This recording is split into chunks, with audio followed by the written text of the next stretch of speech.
Woohoo! Alright, welcome to what I think is our 143rd broadcast. We are broadcasting from a hotel room in somewhere in North Carolina. Concord. We're broadcasting to you from a Hampton Inn. We're about halfway home. Kannapolis. Yeah. Kannapolis and something that begins with a C, but I don't remember. And Concord. Concord, okay. But, so we're going to do some cocktails for you, and we're going to talk a little bit about where we've been, which is we've been down in Atlanta for the last few days, attending, I don't even know which Inuhele this is. We've only been twice. We were last year, and we went this year again. This is a convention put on by the same individual and his wife Allison, Jonathan and Allison, who run Horror and Clay and do a magnificent job and are purveyors of many of the Cthulhu mugs that I have. And we're going to talk a little bit about mugs. We're going to talk about what we did at Inuhele. One of the nice things about going to down south, particularly Georgia, is that there are wondrous things that they do with fruit. In particular, like Georgia peach butter. So they make peach butter out of peaches. And what we're going to do at the request of our dear friend Amanda, who accompanied us, is we're going to attempt to use this Prissy's of Vidalia Georgia peach butter in a cocktail. That you can get at the hotel. You can get this at the hotel, yes, which is the Sheraton, downtown Sheraton, right around the corner from the Hilton that has the Trader Vic's in it. Yeah. So, we have an Elizabeth and a Ruth. Hey, y'all. We made it. We made it. We're safe.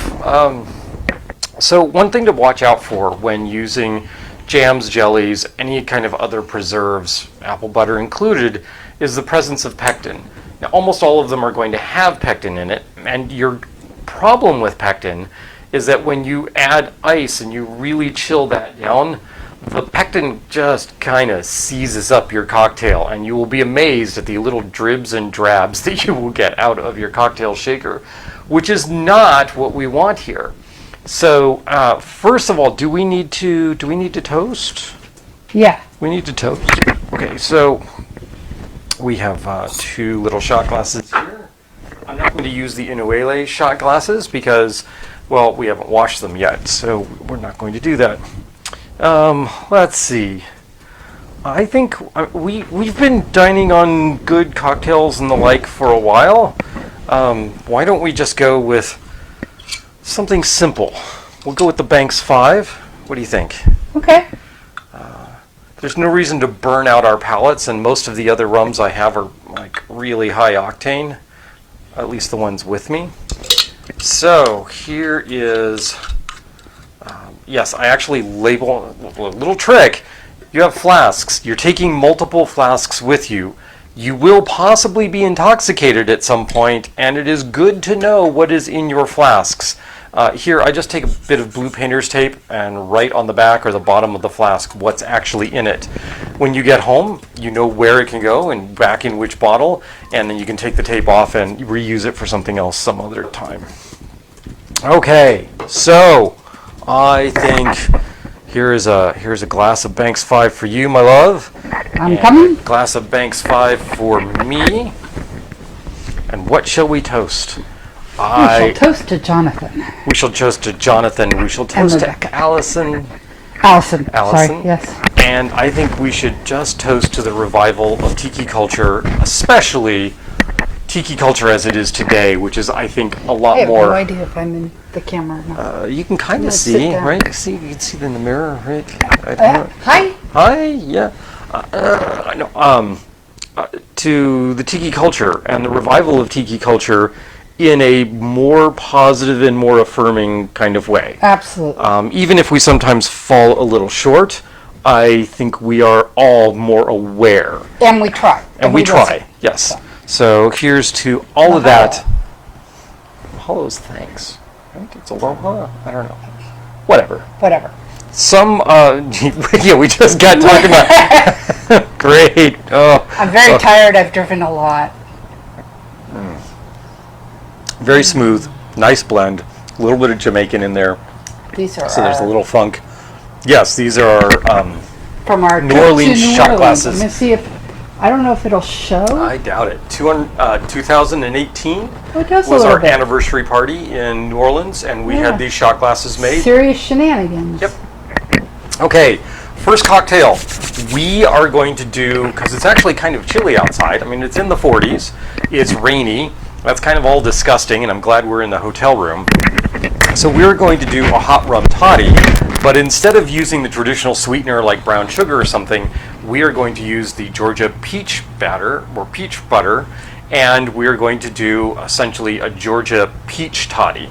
So how's that sound for you? Oh, we have comments. Oh my gosh. Already? Yeah. Already we have comments? Brooke, hiya.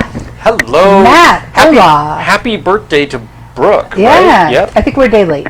Yeah, we are a day late. Elizabeth, At least Problem a day with late. Pectin sounds like a hilarious children's book. The problem with pectin. Brooke, if you run into any apple butter on your way back, can you pick up a small jar for me? Can't seem to find any around DMV. Apple butter? We have apple butter in the fridge. You're welcome to it. At least not good apple butter. I found Oh. okay apple butter at Whole Foods recently. All right. That was from Elizabeth. So they're both having problems. Right. So this is not apple butter. This is peach butter, mind you. So I think actually further north is where you get apple butter. I don't know. Anyway, so traditional is to throw some cloves or star anise or other spices into a glass, and usually like a slice of lemon or lime to go in there. And you might want to muddle that just a skosh, a tad, a scode, whatever that is. And I'm going to emphasize the edges here because I want to express the lime that is in the rind, the lime oils rather than anything else. There we go. I'm just going to do that. And then I'm going to add some of the peach butter. And you notice I'm saying some of, and that's because, well, I really haven't tested this at all, so I have no idea how this is going to come out. But another thing is, for any of these sort of rum toddies, I think the sweetness really depends upon, well, how you like your rum toddy. You can always add more to it. So we're going to just reach in here, and we're going to take a couple of bar spoons. We're going to go 1 and 2 bar spoons there. There we go. And then we have some rum. What shall we do with the rum? I think we need something with a little more character than the Banks 5. So I'm going to reach over here and let you know that when we travel, we usually pick up rum. We go to different states, we find what they have that's strange or unusual that we don't have, and we pick it up. Or in the case where you're just looking for, you're not always looking for something strange and unique. Sometimes you just happen to find a really good deal on a really good rum. And we picked up a bottle of Ron de Barrilito for $37, something like that, well under 40. And that's actually a really good deal on Ron de Barrilito. So we're going to use that. I'm going to go 1.5 ounces. That may be a little stiff for some people, but again, the hot rum toddy is very much about your flavor profile and what you like.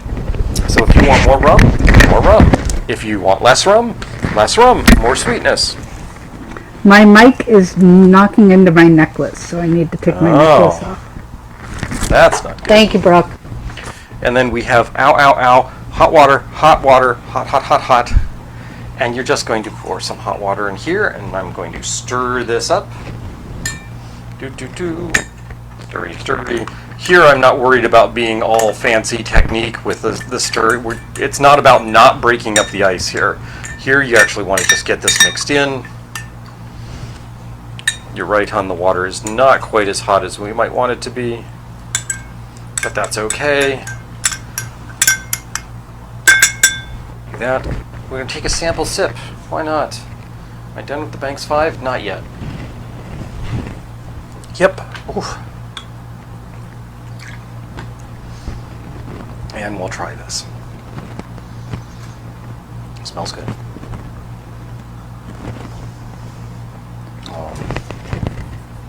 Delightful flavor to that. I'm not sure I'm getting enough peach. There's definitely peach there, but I'm not getting as much of it as I want. So I'm going to add a little more peach butter. 2 more spoonfuls there. I might even add just a scotch more of some citric acid. And in order to do that, we're going to reach over here. I'm going to grab just a little bit of lemon juice. Not even going to measure this. In it goes. Dun dun dun. And if you wanted to spice this up, one of the ways of doing that would be to reach over and grab something like, oh, I don't know, a little vial of allspice ram, and you could go ahead and put some of that in there if you really wanted the spices. However, I'm thinking the peach butter probably has enough of those kind of cinnamon spices and some baking spices in it, so we don't need to do that. At least I don't think so. You can also go the bitters route. If this comes out too sweet, add some bitters back into it, and add some like Angostura or some other kind of bitters like the Marie Laveau tobacco bitters would probably be great in this. Smells good. Smells much more peachy now. Ooh.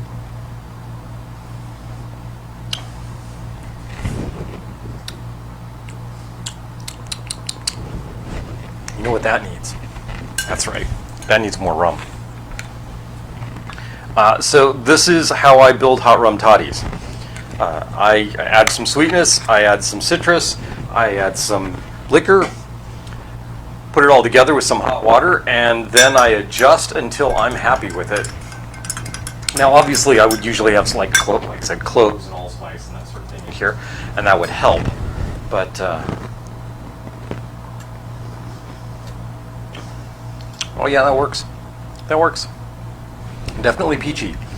Getting that balance right between the peach and the rum, though, is going to be hard. I could dial this in and figure it out, but I also don't want to use all of this jar of Georgia peach butter trying to figure that out. Because it's Amanda's jar. She just wanted us to make something. So it's just easier for me to sit here and kind of play with what proportions we want in this. It's not the most appetizing thing. The apple butter kind of dissolves, but there's this kind of milkiness to it that isn't really all that appetizing. But texturally, it's fine. Taste-wise, I think it's fine. Maybe a little heavy on the rum now, so I'd have to go back, add some more apple butter, and keep balancing. But I'm okay with that. Not what I want. No. But yeah, I could see that. If it were warmer, I Yeah, think it would be better. We could just microwave that. Ta-da, because we have a microwave. we do. I have no idea what that's going to do to our connection. Yeah, let's not. Let's not. Star says, let's not do that. So I took my necklace off because it was hitting my microphone, but I want to show off my necklace. Dun, dun, dun. The necklace of My doom. pineapple shiny necklace that I was wearing.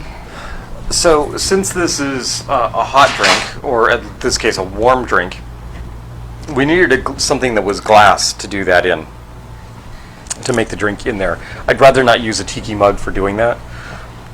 Excuse me. So this is one of the Mai Tai, one of the Mai Tai glasses that we got from the convention. So this is a matching set that goes with the tiki mugs from the convention. Yeah. The tiki mugs were designed and produced by Ikambukum, and Ikambukum also makes the... Are these both orange? So, I do not know. Huh? So, we have a second one here. Would you like to open this one? Yes, they're both orange. They are both orange. Okay, Okay. that may be the That may be the only color. because I they're don't orange and yellow, Yeah. right? Why is that important? Well, because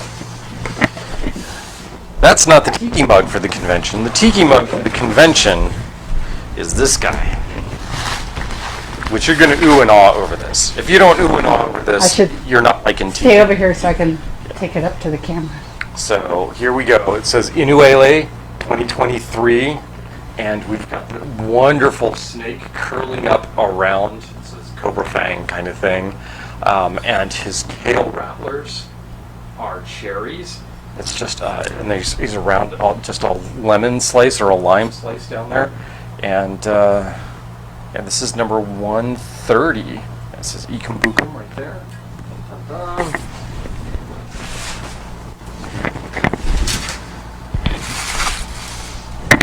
23. So this one's the lemon. And this is number 21. So it is just old enough to drink. And that is the orange. My favorite. I like the orange. That is nice. It settles down a little bit. It's really nice. You want to put these up Yeah, here? you can just put those up there. So we have the Mai Tai glasses that match the Tiki mugs from the actual convention, because we're dweebs and we like that sort of thing. Generally, when we go off to some form of convention, whether it's a Tiki convention or whether it's any other kind of convention. Amanda has landed safely. Yay! Amanda's landed. We prep a drink. So there would be some sort of drink, and we know we will have all the ingredients for that drink, for that convention. And this time is no different. We decided we wanted to go with a simple drink, and so we went with a simple 3-ingredient drink. And that turns out to be the very first cocktail that we ever did on Lovecraft Cocktails. Extremely simple. We were just trying to iron out pretty much the kinks in how to do these kinds of broadcasty things. And so we did the Castaway. And the Castaway only has 3 ingredients in it. It has pineapple juice, it has Kahlua, and it has rum. That's what we're going to do this evening. So we need some pineapple juice. Doing a bunch of ooh-ahs about the mugs. mugs. Aren't the mugs awesome? Yeah, they're totally awesome.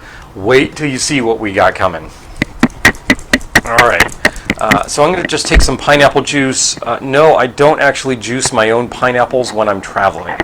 I rely upon canned pineapple juice. And truth be told, I rely on canned pineapple juice most of the time at the bar, just because it's so much easier. But if I know I'm having an event, I will definitely go out, grab some pineapples, husk them, core them, and give them to my wife in order for her to go ahead and do the juicing of them, so that then we happen to have fresh pineapple juice.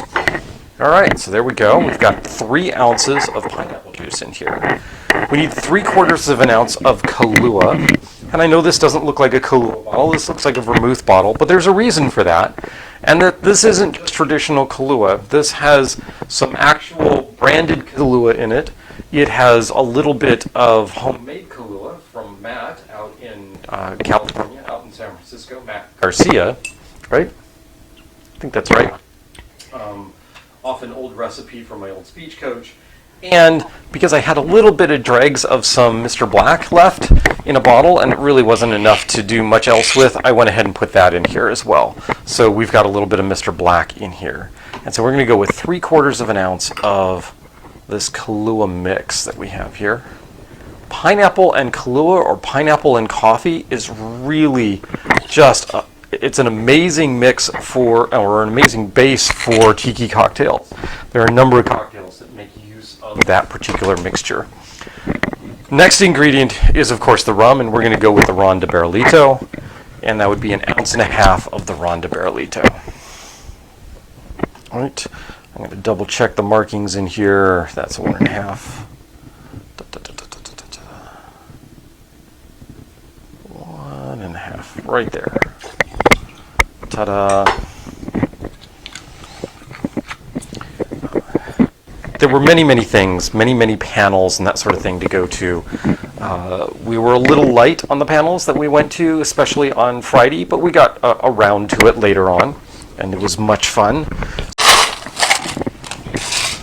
I gotta show. I did a fish float tying class. So she's going to show you the tie that she did for a fish float, and I'm going to shake this. Where is my? Where's the tie? Is it up there somewhere? I have to I'm going to shake. I'm going to shake. Okay. I'm going to shake. I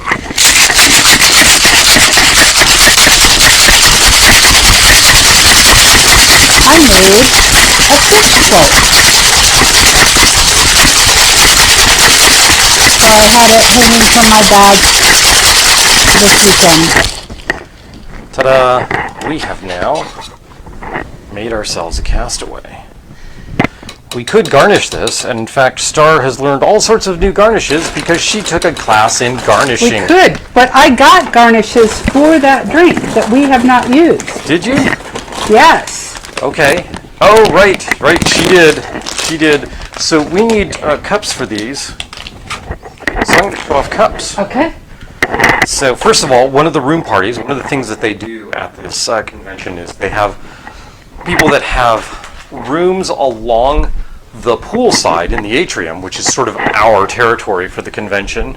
Those groundside rooms have, in fact, folks have tiki parties there, and you can just come around and talk with them, that sort of thing. And some of them have their own cups.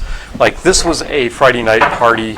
This was 3 grog night, and they had their own cups. And so you've got this really cool sort of stylized from the 60s, 70s, like poster for a concert.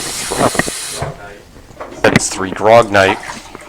And then the convention itself has their own cups that they serve, hospitality drinks, sort of thing in. And these are just plastic. And they say Inuhele 2023.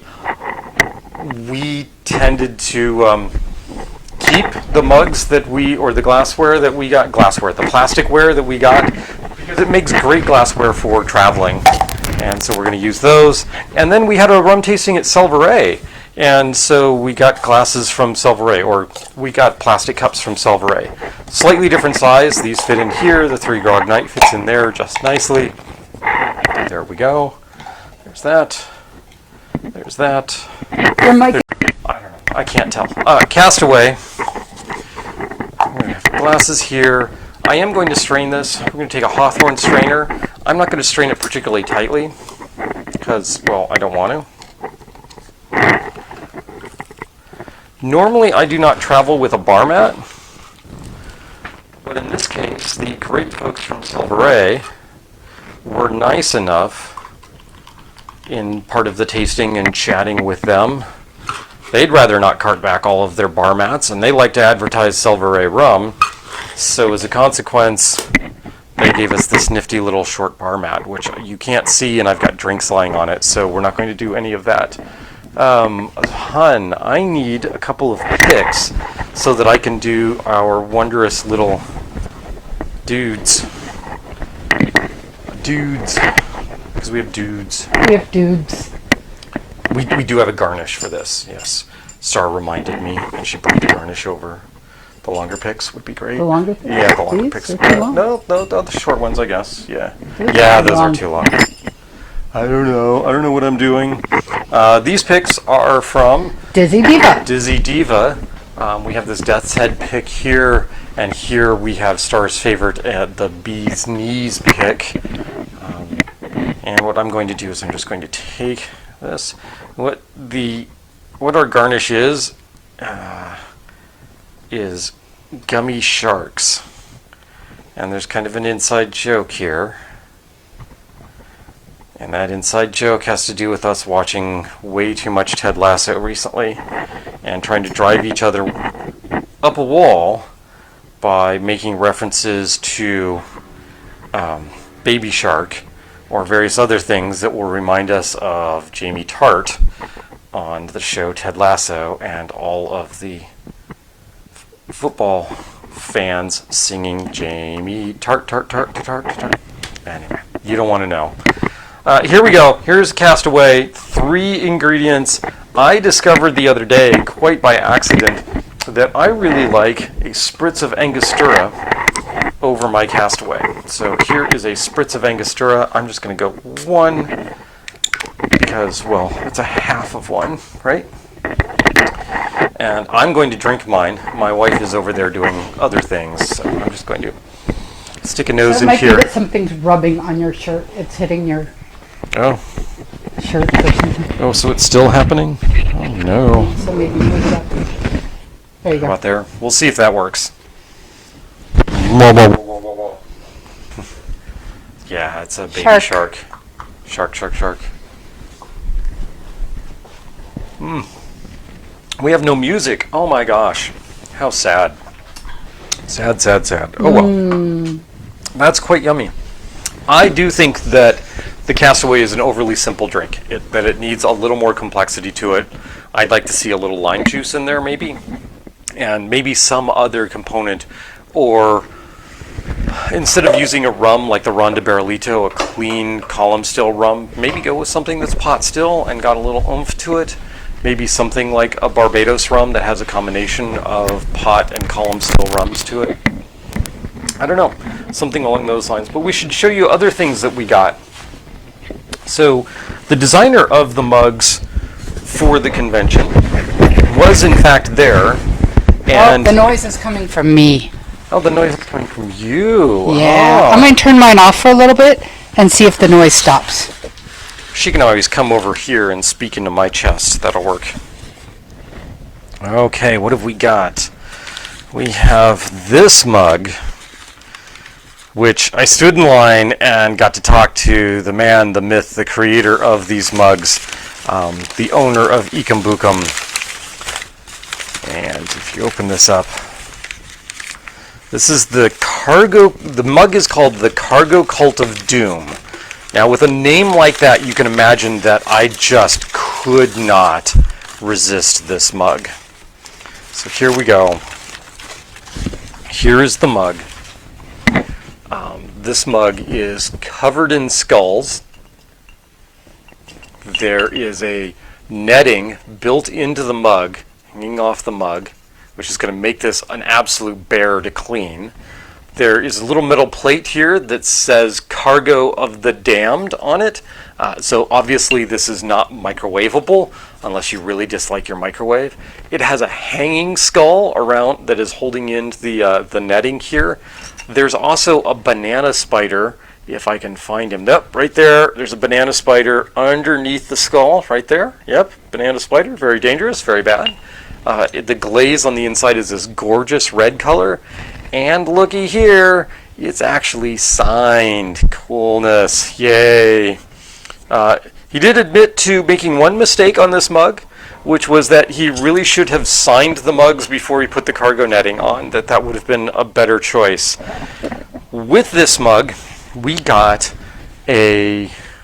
No, we did not. We didn't get a swizzle stick with this mug. No, I got the swizzle stick. She got the swizzle stick from the class that she was in. Yeah, the next class I was in.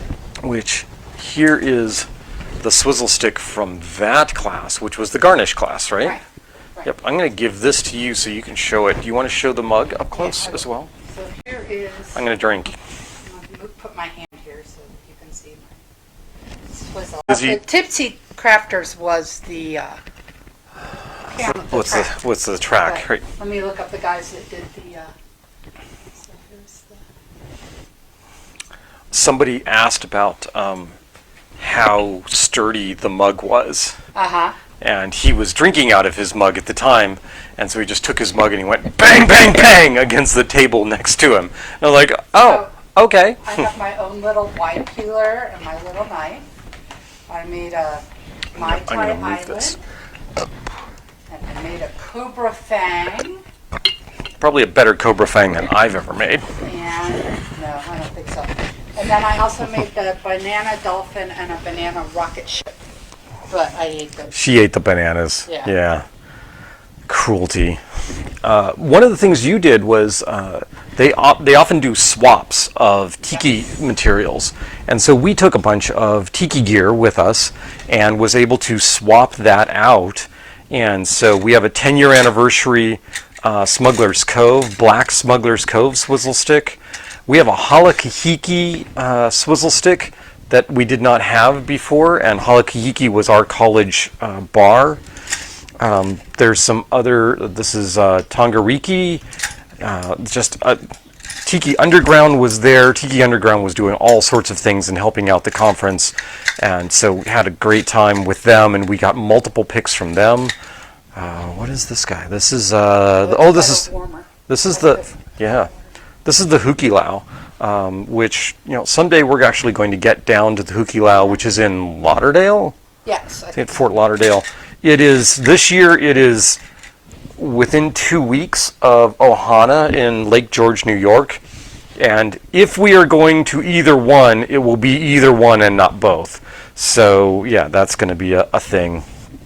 I should try this since she put it in my hands. I'm almost guaranteed it's better, warmer. Oh yeah. Oh, that's good. That really helps the throat that was a little burny from all of the highfalutin, high-powered rum that I had while we were there. I did attend a rum symposium where I was expecting a little more talking about rum, and we did a little more talking around what rums we were tasting Susie instead. Haslow's going to come visit and steal the mug. No, she's not. But, Susie, if you want the mug, I can give you the address for Ikambukum and you can get your own mug. How's that? And you get a different number on it, because that would be very cool.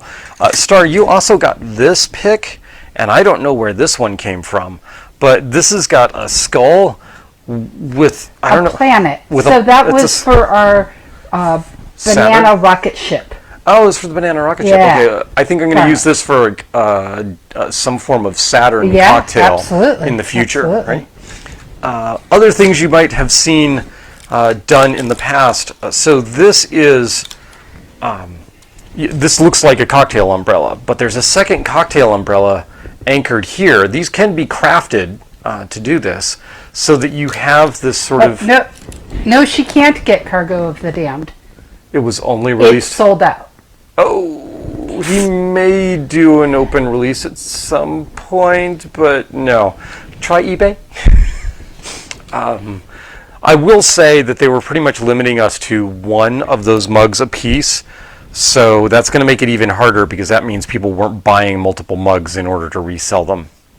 But this is actually a common thing to do with, so sorry about that. This is a common thing to do in order to create kind of a Chinese lantern looking garnish, which I think is really cool. It looks like the umbrella pieces here are in fact glued slightly together to keep them together. It's not just anchored by the pressure on the actual umbrella.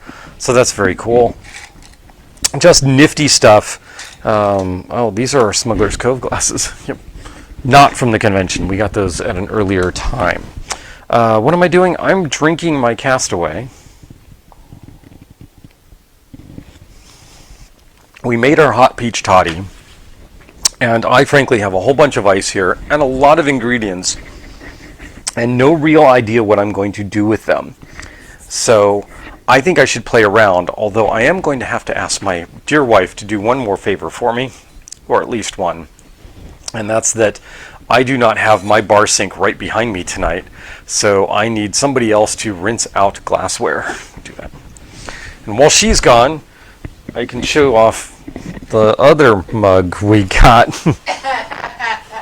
So the last thing that we did is we attended a class on passionola or fashionola, which is a specific ingredient used in certain tiki cocktails, most notably the Hurricane.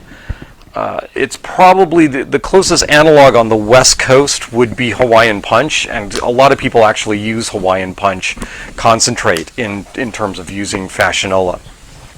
However, as we were walking to that panel, I realized that the panel didn't get out until 12:30, and the dealer's room closed at 12:30, so this is going to be my last chance to peruse the dealer's room.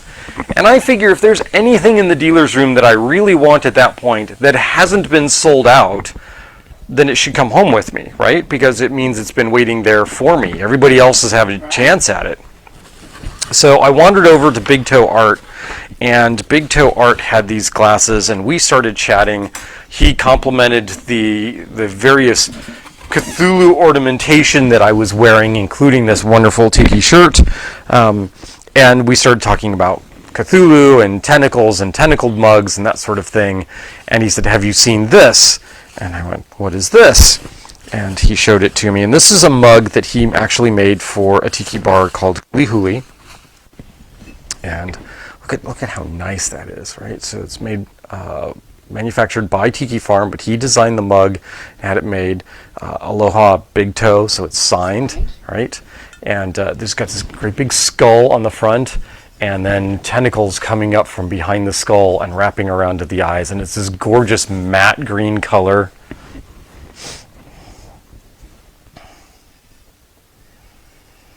So yeah, it's this oblong. Yeah. Which I think is going to be great for... It's like a bomb. Yeah, I think this is going to be great for once people are willing to actually drink out of the same mug. Oh, yeah. I mean, it's still a relatively big format mug, but yeah, it'd be easier to have two straws coming out the end instead of just out of one. And then there is Big Toe's own swizzle stick there. Has it? Never settle for the lesser evil. Well, of course not. Jeez. Never settle for the lesser evil. Never settle for something under cast strength. No, wait, that's not right. Oh, I did promise to show off other things. We get the Inuhele shot glasses from attending the luau. Everybody that attended the luau got one of these cool shot glasses. So this again is Inuhele 2022 at the luau, and these shot glasses are provided by the Bamboo Room. And the Bamboo Room is, I never can remember where they are. Savannah, Georgia, right? Yep. You're in Savannah, Georgia. Oh, please thank them next time you're in Savannah, Georgia. Right. So Bamboo Room. Passer's Rum was there. A few other rum distributors like Selvaray was there. What else did we do while we were there? I did my two Tootsie crafting classes. Mm-hmm. I went to the panel on Fashionola. I went to the panel on, I thought it was going to be on building out home bars, but it was on concept designs of tiki bars. And the Fashionola, the guy who actually is writing a book that we had already kickstarted. Right. He's also the individual that wrote the history of Tiki in San Diego, which we have a copy of. Which is also slightly near and dear to my heart, having Dad stationed in San Diego for a while. Right. Not that I was drinking tiki at that time. We got to go to the VIP suite and hang out. Yep. Because we were VIP members, because we have our VIP tags. We saw our good friend Chris Powell. Yeah. That was a lot of fun. I'm going to make a double of whatever it is that I'm going to make here. I have no idea. I'm just going to throw something together. We'll see how it goes. And you went to a couple other classes that I didn't go to. Yeah, I went to a couple of build-out classes. So the Mai Kai is sort of the mothership of all tiki restaurants, installations around the country. And it's been around for forever. And unfortunately, COVID hit, and they were doing okay with COVID. And then there was a combination of a really powerful rainstorm and a pipe bursting over their kitchen facilities, and destroyed the kitchen facilities. The walls are still standing from the back room, kitchen area, and storage areas, but they were completely gutted and destroyed and not worth salvaging. So the family did not have the reserves to rebuild that, and we were afraid that we were going to lose the Mai Kai. Fortunately, that didn't happen.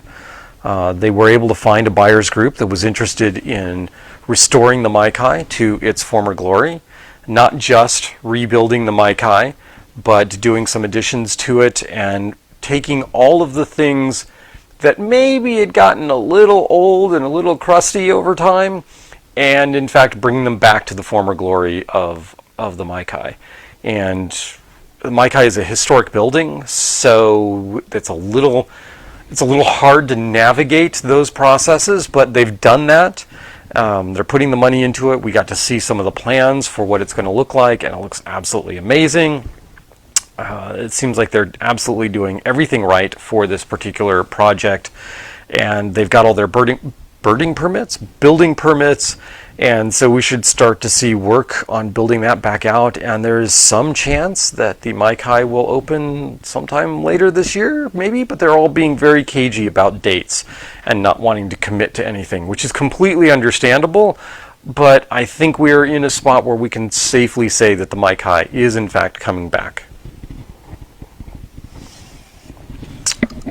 I also attempted Coconut. We did get to meet Coconut. I'm going to go with a basic punch recipe here. So I'm going to go with 1 sour, 2 sweet, 3 strong, 4 weak. And the 1 sour, since I'm going to make a double, I'm going to split this between orange and, not orange, I'm going to split it between lemon and lime. So we're going to go there. So here is 1 ounce, of lime juice. Here is 1 ounce of lemon juice. The other build-out I attended, was a discussion of the new Tiki Underground. Like I said, Tiki Underground was sort of all over the place at this convention. They did a couple of panels. They sponsored one of the hospitality evenings. Life was good. We got to meet the owners of Tiki Underground and a bunch of their bartenders and bar staff. And I think his name is goes by Dr. Bill. Don't quote me on that. Who was doing the build out for their new facility. So they moved from being attached to another facility to a brand new, it's not brand new, it used to be an Irish pub, and they're reconstructing it from the inside out, doing a whole new build out. It looks gorgeous from all of the pictures and all of the work that's being done on it. It looks absolutely amazing. So if you're ever in Cuyahoga Falls or happen to be anywhere near Cuyahoga Falls in Ohio, you know, it's Ohio. There's not a whole lot to do in Ohio, so you might as well stop in at Tiki Underground, tell them Pooch and Star sent you, and you have a blast, right? Tiki Underground just looks amazing with all of the lava rock on the walls, hot lava moving through, the water features and skulls and everything else. It really looks very nice. Cross your fingers, everything works out for them. Currently, they're working with their fire marshal to be able to have flaming drinks. Right now, they cannot do that. So let's see, we've done 2 sour, or 1 sour, so now we need to do 2 sweet. If I'm making a double, that's 4 ounces of sweet here. 4 ounces of sweet, okay, well, let's do this. Let's go with 2 ounces of a spiked Demerara syrup. Right. I need to use up this syrup anyway. Alright. Oh no, I don't have 2 ounces of this. Oh shucks, whatever shall I do? Well, yay, I've used up my spiced Demerara syrup. Goodbye. You are the weakest link. I have other sweet things here. I have some orgeat, I have some passion fruit syrup, and I have some tea syrup, some hibiscus tea syrup. I think I don't want a whole lot of the orgeat, so I'm just going to round this out. This is about a ½ ounce more. Half ounce more that needs to go in here. So there's the orgeat to fill that up. 2nd ounce. We need 2 more ounces. Well, what the heck? You know,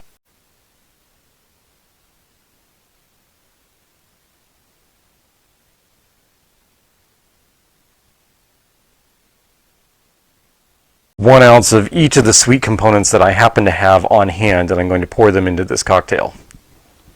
All right, so there we go. A little less on the orgeat, a little more on the Demerara spice syrup. I think that'll be fine. We're okay. Man, someday I'm going to get rid of all of this hibiscus tea syrup, but it isn't going to be anytime soon because I got another 750 milliliters of that bottle lying around at home of that stuff. I'm going to drink a little more of this. So what's the recipe? 1 sour, 2 sweet, 3 strong. And the 3 strong usually refers to your alcohol components. Almost always refers to your alcohol components. So if we have 3 and we're making a double, that means 6 ounces of alcohol of some sort. Wow, that's a lot of alcohol. So let's reach over. We're going to use some Banks, which is a blend. It's a white rum, which means it's been charcoal filtered. Not that it's unaged. Pretty sure there's an aged component in here. So there's 2. I'm just playing here. I'm playing. Let's go. Oh yeah, let's go 2 ounces of the Ronda Barrilito. Fine, fine stuff. Also, as it turns out, this is an adulterated rum. This has some macerated fruits and spices in it when they're distilling. So it's not like a pure rum, but you know, I don't know anybody that doesn't like Ronda Barrilito. So you know, deal with it. What else is here? What is this? Oh, this is the Dr. Bird pineapple. Oh.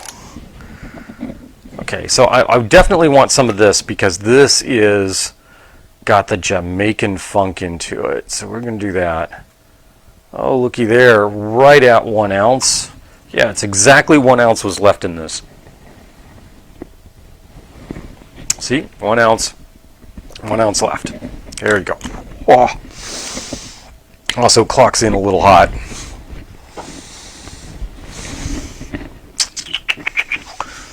So I need 1 more ounce. 1 more ounce. What do you think? 1 more ounce. What should I do? I don't think I want to use like the really, really good Barbados. No. I don't think a rum agricole would work particularly well. I don't have any more of the Dr. Bird. Okay, fine. So we're not going to go extremely high proof here. The Dr. Bird is taking care of some of the proofing for us. I'm going to add a full ounce of falernum, which is going to make this a little on the sweeter side as well. So now we need 4, which would be doubled, would be 8 of your weak component, which is usually water, tea, soda, something along those lines. I actually think that orange juice qualifies in this case as a weak. I know it's citric. I know it has some acid to it. That's going to be great because this is a little on the sweeter side, I'm sure. But, well, you know, I could have gone with the Kahlua. Ugh, I should have done that. I could have gone with the Kahlua. Who knew? Oh, well, it's not going to happen. I'm also not going to put 8 ounces in here because, well, we don't have room for the 8 ounces. But some of that 8 ounces is going to be made up with ice. So what I'm going to do is I'm going to take this and I'm going to go 1 ounce of orange juice right there.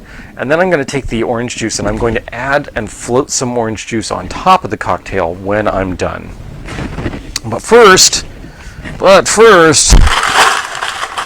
I really should have made a single here. I really should have, but, you know, I didn't. All right, so we're going to do that. We're going to get a significant amount of dilution from the ice here, especially with this much alcohol in here. So we're going to just shake.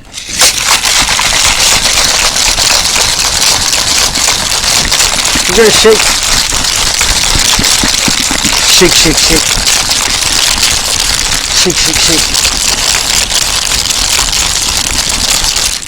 All right, there we go. That seems okay. Dun, dun, dun. Now you could also make up some of the weak with pineapple juice if you wanted, and I do in fact have some pineapple juice here. It was just going to be a little too much to actually go in this particular mixing tin that I have. I think what I'm going to use is the Selvaray cups because they're a little taller and there's a lot here. I am going to put some ice in these guys because I want additional dilution. So we go there. Now I'm going to put this here, like such. Next up, very, very important. Need a straw. Straws are over there. Shoot. Hold tight. Do not step on the good mug. Oh, there we go. Straw. Okay. Got it. Straw. Taste testing. Making sure. I'm just throwing ingredients here that I think will work well together based on what I have with me. There's no guarantee that this drink will actually be palatable. But it is. It's a little on the sweet side. I think this needs some bitters. I'm pretty sure it needs some bitters. I'm going to do a couple of things here. What kind of bitters do we want? See the little packages of bitters here? I got these little dropper bottles that allow me to have access to all sorts of bitters. I keep going through my Marie Laveau bitters so rapidly. I'm going to switch up. We're going to go with some Peychaud's bitters. And I'm going to go a dropper full here. And a dropper full here. And then we're going to do the same thing again. So second dropper full. Like such. Alright. There's that. I also, when I'm traveling with my bar kit, I have these little misters with me. And one of these misters, so this is an absinthe mister. This is a this is Mount Defiance absinthe that I have in here. This is Angostura bitters as a mister. And this is Wray & Nephew Overproof Rum, which is amazing. But I don't think the Wray & Nephew Overproof Rum is what this drink needs at this point. All right, let's pour this in. Actually, let's do this. I'm going to mix up the two different drinks here. We're going to go... I just got Angostura all over my hand. Looks awful. Looks like Bactine or something. Yummy. All right, so that's going to be Stars. Stars going to get the Angostura. I'm going to go with a little more depth. I'm going to go with the Mount Defiance absinthe sprayed in there. There we go. Now let's pour this in and see what we got. And remember, I'm going to add some orange juice to the top of this. That's mostly for my edification. Remember, Pooch, you were going to put orange juice in this. Right. So let's see what we got. I'm going to go with 3/4 of an ounce of orange juice. Just laid across the top there. It'll percolate through. 3/4 of an ounce of orange juice. Percolate through. There we go. And now we're going to give this a try. Here's my absinthe drinky. Well, that is delightful. It's amazing what you can do just throwing some ingredients together as long as you keep them in proportion. Is this a perfectly balanced cocktail? No. If I wanted to make this again, I'd probably amp up maybe some lemon juice in here because it is really pretty sweet at this point. Maybe cut back the falernum and put something else in. Maybe another, cut the falernum down to 1/2 ounce and put another 1/2 ounce of some higher octane fuel, i.e. rum, in here. Or maybe even something like a cognac or a bourbon just to give it a slightly different... Oh, a rye would be nice in this. I think a rye would be really nice in this. But here, Star, we have a cocktail for you. She's in the middle of doing other things here. So we're going to hand her this cocktail, see what she thinks. She's got the one that has the Angostura in it, and I've got the one that has... Oh, actually, I'm going to just reach over here. Oh, that's terribly good. Sorry. So you might want to grab a straw. Where's my straw from? Would your straw be from Surfside Sips? It would. Oh, most excellent. Unfortunately, the gentleman from Surfside Sips was not there. Right. But we did our best to hawk Surfside Sip straws while we were there, We talking did. to people about them, showing them off, that sort of thing. So, what do you think? That's yummy. Isn't that yummy? Yeah. I think the Angostura might actually be better than the absinthe in this case. You want to taste the absinthe version? Notice that she transfers her drink away from me when she drinks the absinthe version. Nope. Absinthe is better. You like the absinthe one better? Okay. You want to switch? No, we're good. All right. That's, I think, do we have a wrap? We got our Lays. You got those. We got Lays from the Luau. What else did we get? We got swag from... We have some We went to Tiki SOS. Oh, that's right. The first night we were there, we went to Tiki SOS, and we got coasters, and we got matchbooks. Who has matchbooks anymore? And more Tiki SOS swizzles. We got some Tiki SOS swizzles last time we were in Atlanta. I have to put my hand behind it. But we didn't get a chance to go, and this time we got a chance to go. I tell you, I like Tiki SOS. Mm-hmm. Their drinks are solid. Their drinks are maybe not classic. The Mai Tai, I really liked the Mai Tai. I'm not sure I would qualify it as a Mai Tai, but that's just me. Just a slight difference. Hair sticks. You did get a hair stick. What else? I don't know. We got drunk? Yeah, we got drunk. That's what happened. So we got to hear some live music. So I got to hear the Rum Tones and the Mystery Men play, and they were phenomenal. Amanda, dear friend, got up and danced, and I think she danced the entire Mystery Men set while I kicked back in a chair and drank some rum and chatted with other friends back there. Friends, acquaintances, etc. This is us. There's no more tiki mugs. No more. We didn't bring any more tiki mugs back that I know of from Inuhele. So this is going to be me trying to find room in my barrister bookcase for more tiki mugs, but we'll make it happen at some point, and if not, we'll build shelves. So let's sign off. Let's say goodbye. Let's say the end is nigh, right? Because the end is nigh. So never mix up that which you cannot drink down. Ooh. And now I'm going to sign off. You know the rules on signing off. I have to be drinking when I sign off. So I'm pretty sure I'm hitting the right button, but I can't be positive.